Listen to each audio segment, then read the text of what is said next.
Pegue a palavra de Deus e abra no Evangelho de João, capítulo 12.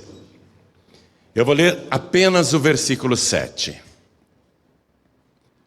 João foi o primeiro discípulo a seguir Jesus, o único que ficou ao lado do Senhor, inclusive debaixo da cruz, ele não fugiu, e foi testemunha de coisas sublimes. E é interessante que João, aos 90 anos de idade, mais ou menos, vai ser autor do livro de Apocalipse. Todos os outros discípulos já tinham morrido. Alguns decapitados, outros crucificados de cabeça para baixo, outros mortos à espada, outros apedrejados. Mas João, velho, estava preso na ilha de Pátimos por causa da pregação do Evangelho. Que velhinho perigoso, não? Tinha que ser preso aquele velhinho, terrorista. Aquele velhinho de 90 anos era um terrorista, porque ele pregava que Jesus foi morto sim, mas ressuscitou e está vivo pelos séculos dos séculos. João foi preso por causa da sua fé e da sua pregação. E ele nos conta aqui um episódio que Mateus também contou e Marcos também contou, mas ele deu um pequeno detalhe aqui. Eu vou ler João 12, versículo 7. Ele anotou que Jesus disse o seguinte: deixai-a, para o dia da minha sepultura guardou isto. Vou ler de novo. Disse, pois, Jesus: deixai-a, para o dia da minha sepultura guardou isto. E uma ordem de prisão contra Jesus. Depois de 3 anos e meio, a popularidade de Jesus incomodou demais o sistema. Todos querem a sua morte, principalmente os religiosos que veem em Jesus uma concorrência imbatível. Porque Jesus realizou sinais que nunca antes na história da humanidade alguém, ou profetas, ou homens de Deus, conseguiram realizar. Então era notório que Jesus realmente tinha poder para fazer aquelas coisas. E apesar de toda a difamação contra ele, porque eles diziam que ele era um falso profeta, que ele era um enganador, que ele era um mentiroso, que ele era um ilusionista, que ele era alguém com outras intenções, apesar de toda a difamação, diziam até que ele era endemoniado, diziam que era pelo diabo que ele operava as curas e milagres. Então o diabo era muito bonzinho, né? Porque nunca Moisés abriu o olho de um cego e Jesus curou um cego. O diabo nunca tinha curado um leproso, nem profeta nenhum, mas Jesus curou muitos leprosos. Então, se Jesus agia pelo poder do diabo, então o diabo era mais poderoso do que todos os profetas da Bíblia, porque nenhum dos grandes profetas conseguiram fazer mudos falarem, surdos ouvirem, paralíticos andarem, endemoniados serem libertos. Um dia Jesus falou assim: eu sou endemoniado, é? Se eu expulso os demônios pelo poder de Beelzebu, e os filhos de vocês que estão expulsando demônios, é pelo diabo também? Os filhos de vocês também são endemoniados? Então Jesus foi muito combatido, mas resolveram prendê-lo e matá-lo, porque imaginavam que era a única maneira de acabar com o seu crescimento e a sua popularidade. Jesus tinha que ser preso e morto. E o mais alto sinédrio, a mais alta corte de Israel, as autoridades de Israel expediram uma ordem de prisão que se espalhou. Diz aqui, eu vou ler Evangelho de João, capítulo 11, versículo 57. Ora, os principais dos sacerdotes e os fariseus tinham dado ordem para que, se alguém soubesse onde ele estava, o denunciasse para o prenderem. Eles queriam prender Jesus para matar. Então se espalhou aquilo, só faltou oferecer uma recompensa. Se espalhou que se Jesus viesse na festa da Páscoa naquele ano, e como judeu ele era obrigado a ir, porque todo judeu a partir dos 12 anos de idade era obrigado a ir na festa da Páscoa em Jerusalém, e Jesus, quando tinha 12 anos de idade, foi para lá. Desde os 12 anos de idade ele era levado pela família para Jerusalém. Todo ano a família passava a Páscoa em Jerusalém. Jesus nunca faltou um ano, e agora tem uma ordem de prisão, e as multidões estão se perguntando: será que ele vem mesmo? Será que ele virá esse ano para a Páscoa? E havia um burburinho. A cidade de Jerusalém tomada por peregrinos. Muitos tinham ido lá para se purificarem, porque o costume era o seguinte: as pessoas só poderiam participar da Páscoa se estivessem purificadas. Então elas iam com antecedência para tomarem banhos, purificarem as mãos, os pés, para se prepararem para a grande festa. A Páscoa era a festa máxima.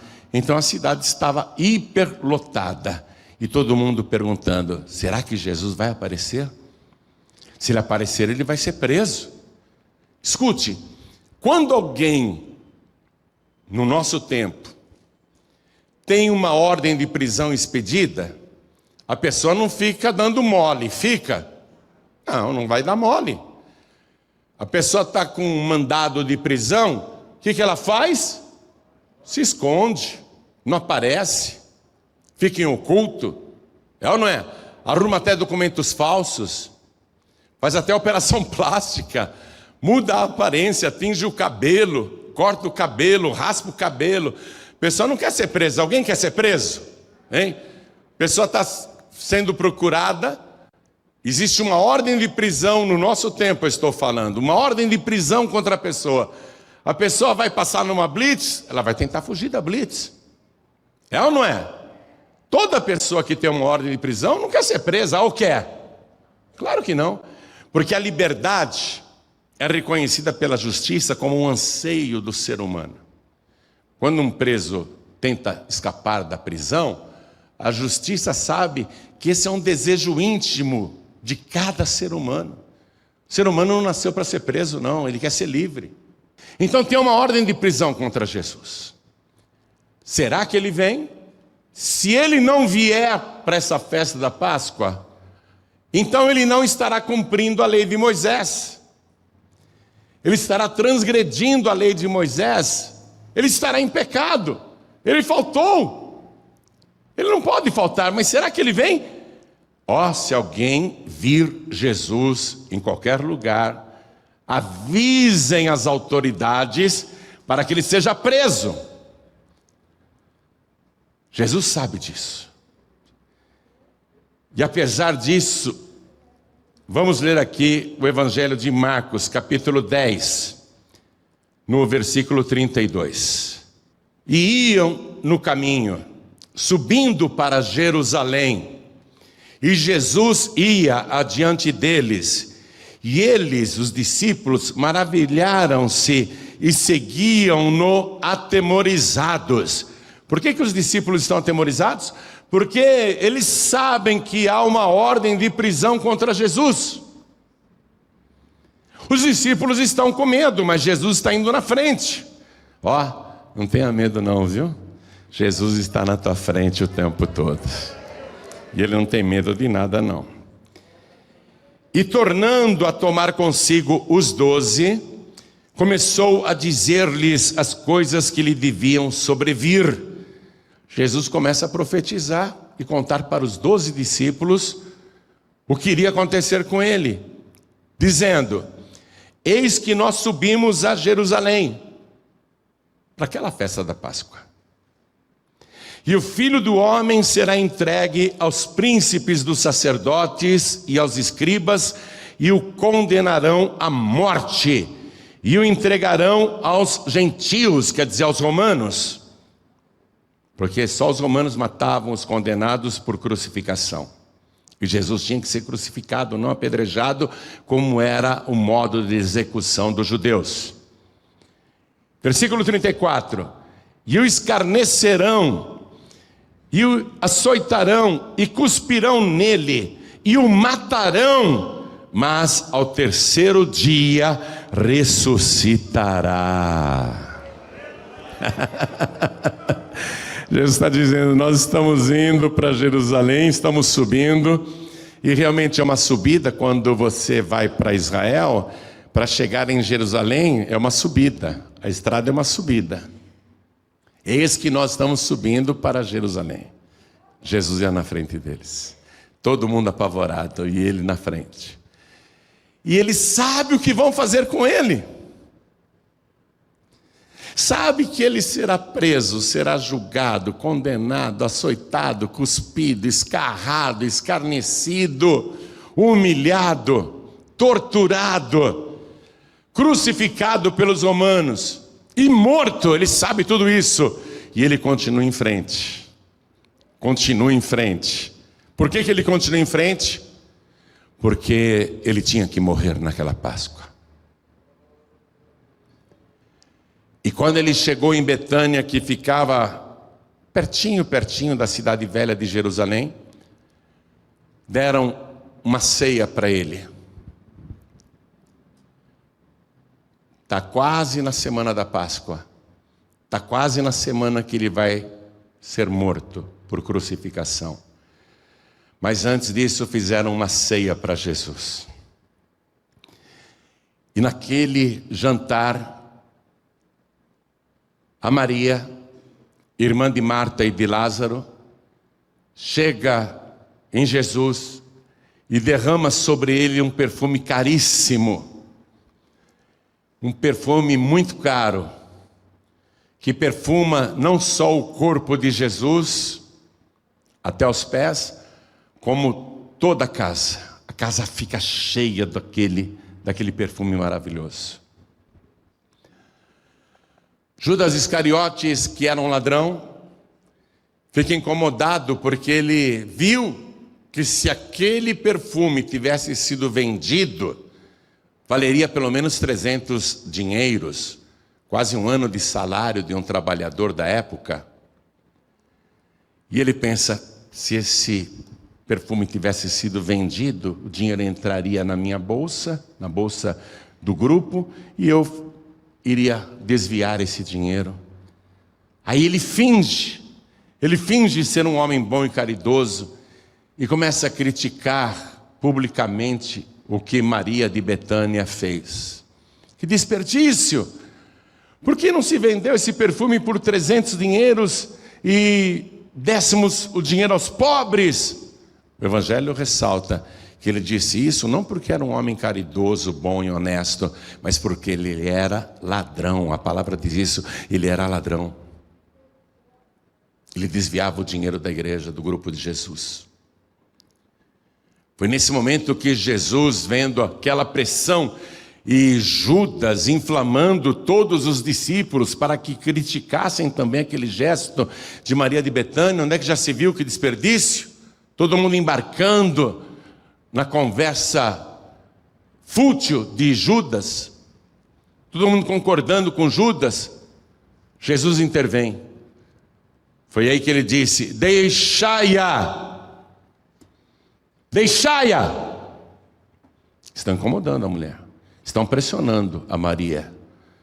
Deixai-a, para o dia da minha sepultura guardou isto. Por que Jesus falou dessa maneira? Porque Jesus sabe que naquela semana, daqui 7 dias, ele será preso, julgado, condenado, torturado, crucificado e morto. Jesus sabe até que hora ele vai ser pregado no madeiro, às 9 horas da manhã. Naquela sexta-feira. E Jesus sabe até que horas ele vai render o Espírito, às 3 horas da tarde. E por que Jesus sabe desses 2 horários? Porque no templo de Jerusalém, na Páscoa, 2 cordeiros eram mortos. Um às 9 horas da manhã e outro às 3 horas da tarde. E Jesus Cristo é o Cordeiro de Deus que tira o pecado do mundo. Jesus sabe que ele vai morrer ali, no Monte Calvário. E sabe que às 3 horas da tarde de sexta-feira, depois que render o Espírito, ele terá de ser sepultado no mesmo dia, para que o corpo não fique no madeiro. E que não haverá tempo de fazer um funeral como ele merecia. Com muito choro, com carpideiras, com homenagens, com discursos, cerimônia demorada. Ele sabe que não haverá tempo para isso. E como que os judeus tinham o costume de sepultar os mortos, além de toda homenagem que faziam, numa cerimônia longa, eles pegavam o defunto, lavavam e depois perfumavam o corpo inteiro do cadáver. Depois enrolavam em panos e levavam para uma gruta e colocavam sobre uma espécie de laje no chão, uma pedra. E o corpo ficava ali, dentro da gruta. Jesus sabe que não haverá tempo de receber um funeral decente.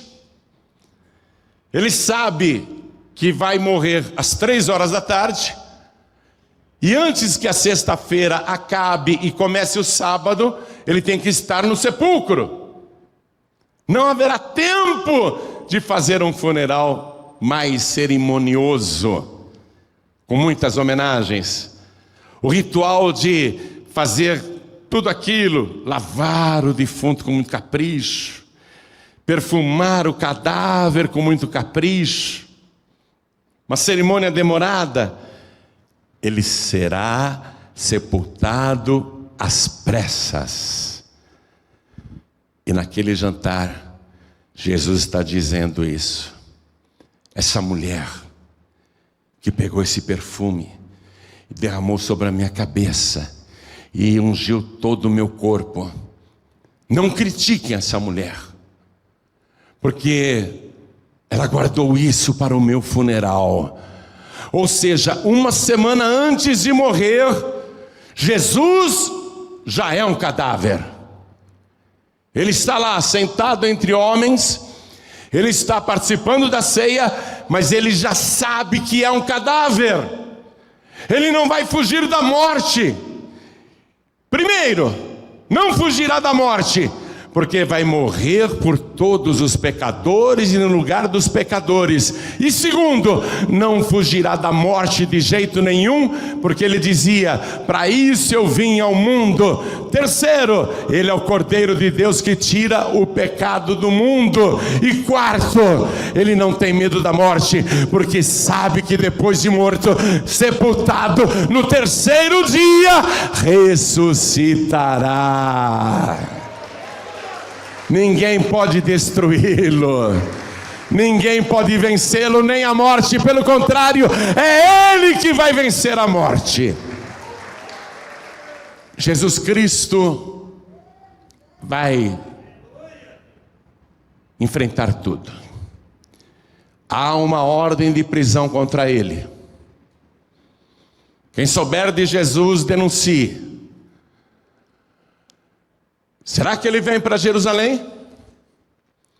Será que ele vem para Páscoa? Será que ele vai aparecer? Será que ele vai ter coragem de vir, sabendo o perigo que está correndo? Jesus poderia entrar em Jerusalém com um capuz sobre a cabeça, um manto bem comprido, disfarçado, bem discreto. Ele poderia fazer isso. Há uma ordem de prisão, uma ordem de morte contra ele. Mas ele não vai entrar disfarçado em Jerusalém. Ele vai dizer para os discípulos: tem uma aldeia aqui perto. Vão até lá. Tem um jumentinho que está amarrado na cerca. Um jumentinho que nunca homem algum montou. Desamarrem o jumentinho e me tragam. E se alguém vir vocês e perguntar: o que é que vocês estão fazendo? Por que vocês estão pegando esse jumentinho? Digam: o mestre precisa dele. E os discípulos foram até lá, estava o jumentinho amarrado na cerca. Foram desamarrar o jumentinho que nunca homem algum tinha montado. E aparece o dono do jumento: ei, o que vocês estão fazendo aí, pegando meu jumento? O mestre precisa dele, pode levar. No mínimo aquele dono do jumentinho era alguém que Jesus já tinha curado, abençoado, libertado, ou alguém da sua família tinha sido beneficiado por ele. Pode levar. Aí traz o jumentinho para Jesus. Os discípulos colocam suas roupas e mantos como se fosse uma cela e ajudam Jesus a sentar no jumentinho. Jesus, ao invés de entrar disfarçado em Jerusalém, ele vai descer ali o Monte das Oliveiras, montado naquele jumentinho. E a multidão vai começar a dizer: olha Jesus! É Jesus! Ele veio! Ele veio! E as multidões se alegravam e cantavam: Hosana! Bendito aquele que vem em nome do Senhor! Bendito o Rei de Israel! E eu, se estivesse lá, eu diria: bendito o Rei de toda a terra! E ali estava se cumprindo a profecia escrita no livro de Zacarias, 500 anos antes de acontecer. No capítulo 9, versículo 9: alegra-te muito, ó filha de Sião. É o nome de Jerusalém. Jerusalém tem lá o Monte Sião. Alegra-te muito, ó filha de Sião. Eis aí vem o teu rei, manso e humilde, pobre, montado sobre um jumentinho, filho de uma jumenta. E as multidões não perceberam isso, que naquele momento Jesus estava cumprindo essa profecia, porque toda palavra que Deus tinha dito com antecedência teria de se cumprir fielmente. E Jesus dizia: eu vim cumprir a palavra. Então as multidões se alegraram, só se tocaram sobre a profecia de Zacarias depois que ele ressuscitou, depois que ele subiu aos céus. Os discípulos estudando os livros antigos: opa, foi isso que aconteceu com Jesus.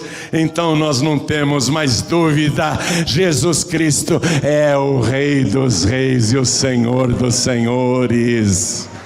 Ele é o Rei de toda a terra. Ele é o governante do universo. Tudo que diz respeito a Ele se cumpriu. Inclusive o que Ele falou a respeito de si mesmo.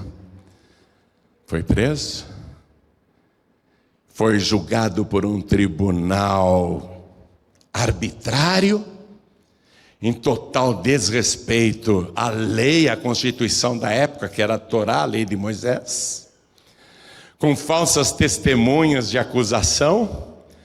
Mesmo declarado inocente no tribunal, foi condenado à morte, entregue a Pôncio Pilatos, que também não viu nele crime algum e quis soltá-lo, entregue a Herodes, que também o examinou longamente e viu que ele não tinha culpa de nada. De volta para Pilatos: eu vou soltar este homem porque ele não é digno de morte, ele não fez nada digno de morte. E a multidão pede a sua crucificação, a multidão pede a sua morte. E só os romanos executavam prisioneiros por crucificação. Jesus falou: eu vou morrer crucificado. Tudo teve o seu cumprimento. Às 9 horas da manhã, pregado no madeiro, mesmo horário em que o cordeiro, o primeiro, era sacrificado no templo. E ficou das 9 da manhã até as 3 da tarde, se esvaindo, perdendo sangue, sentindo dores horríveis em todo o corpo. E às 3 horas da tarde ele entregou o Espírito. Se Jesus não tivesse entregado o Espírito, escute isso que eu estou dizendo.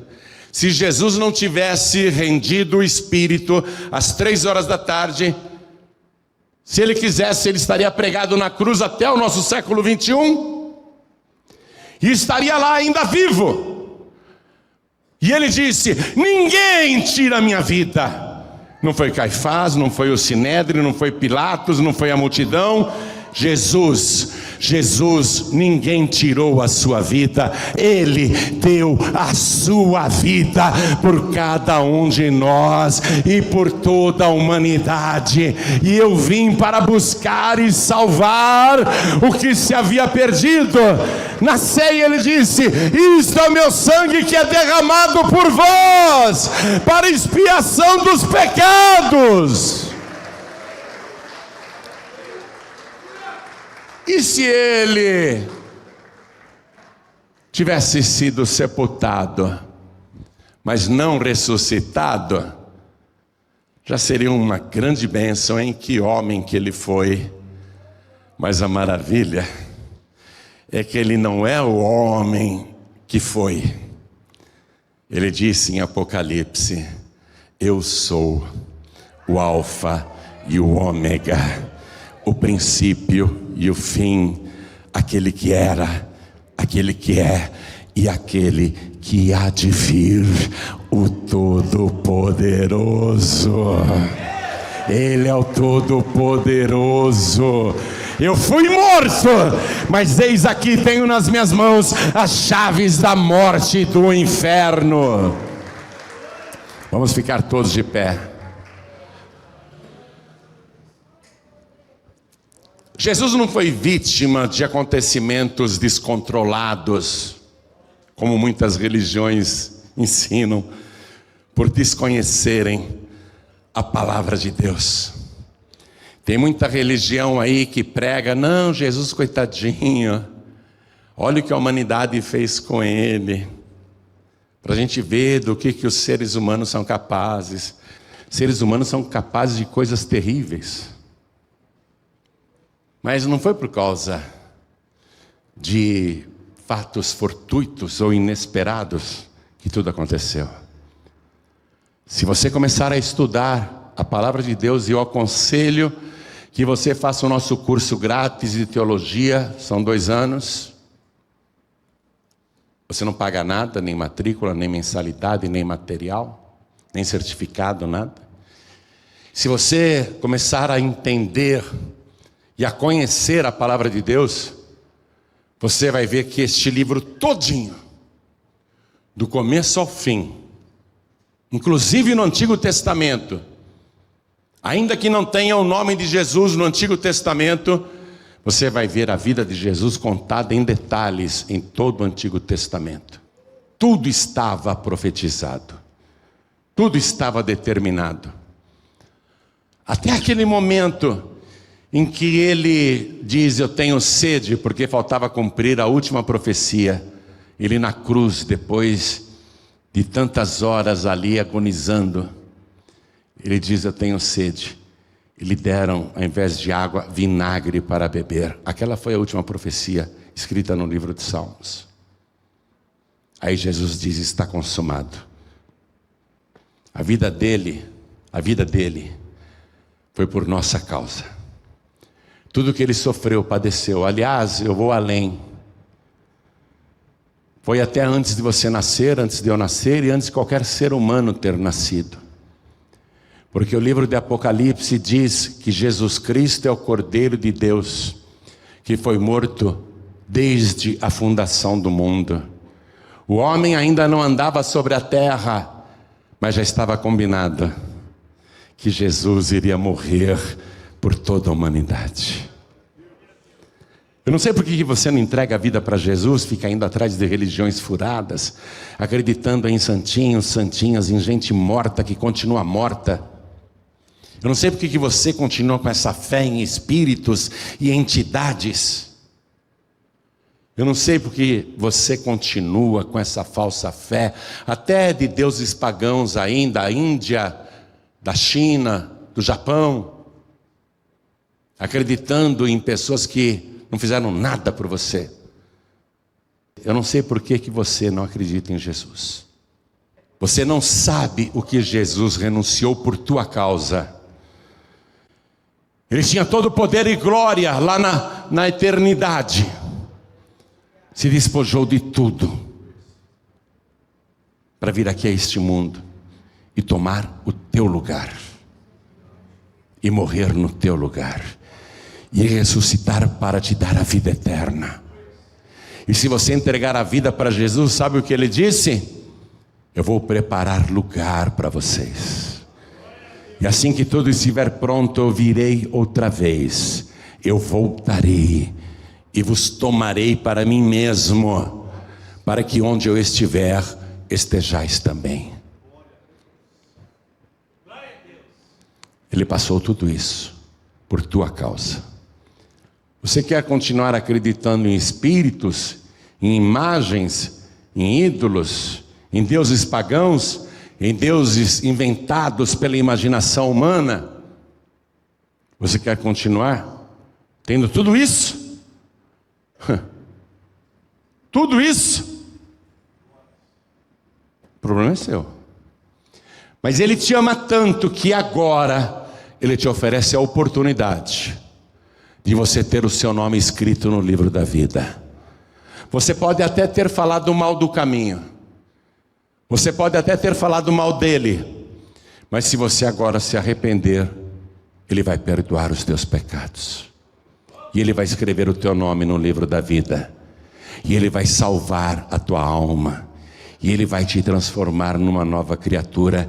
E se você continuar servindo ao Senhor Jesus com fidelidade e permanecer na presença dEle até o fim, quando Ele voltar, Ele ainda te arrebatará.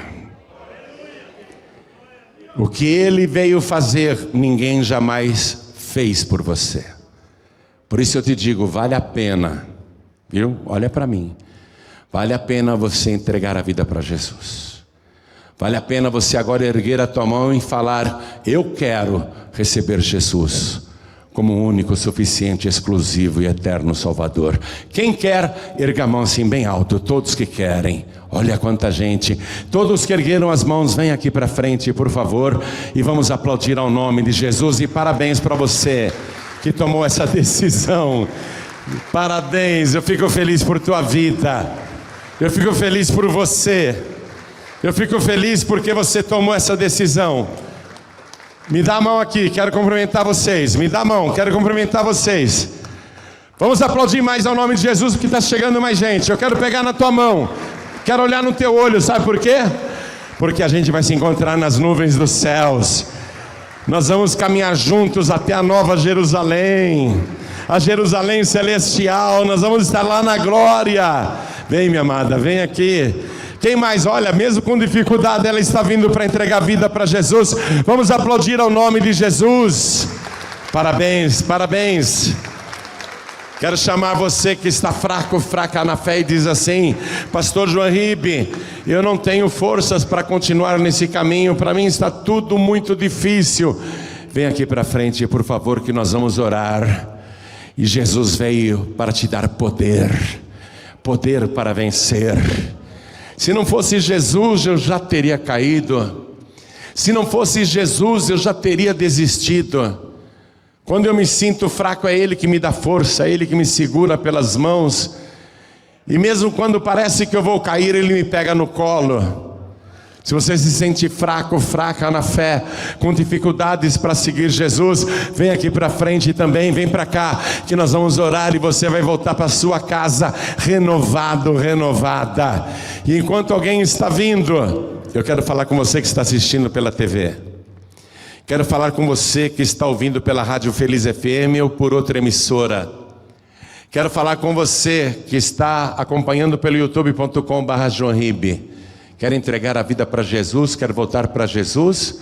Se você puder se ajoelhar, se ajoelhe onde está. Pastor, eu estou em trânsito, ouvindo aqui no meu celular, ou então no rádio do meu veículo.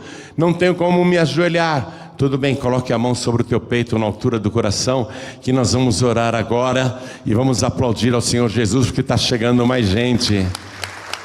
Eu quero ver vocês lá na glória.